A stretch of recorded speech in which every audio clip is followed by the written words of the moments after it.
Transenne già predisposte ai piedi degli accessi alla tangenziale di Treviso. L'arteria che collega i comuni di Silea e Paese domani dalle 13 sarà chiusa in entrambi i sensi di marcia, così come non sarà percorribile la strada Treviso Mare fino alla fine del passaggio della Carovana Rosa, 17ª tappa del Giro d'Italia.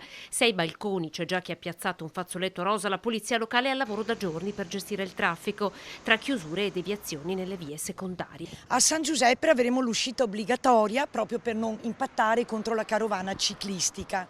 Sarà garantito l'accesso all'aeroporto e comunque a tutte le direzioni alternative per raggiungere la zona.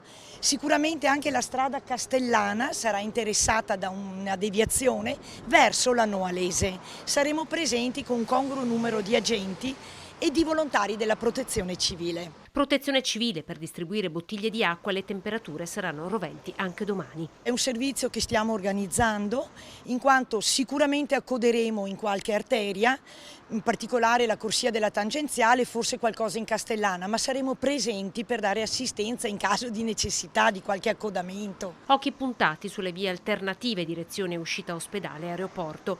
Tutti i comuni interessati al passaggio della Carovana, Paese, Istrana, Vedelago, Castelfranco, Castello di Godego, Monastiere, Roncade e Silea hanno sospeso tramite ordinanza la circolazione al traffico sulla regionale 53, via Castellana, via Postumia, fino alle 16.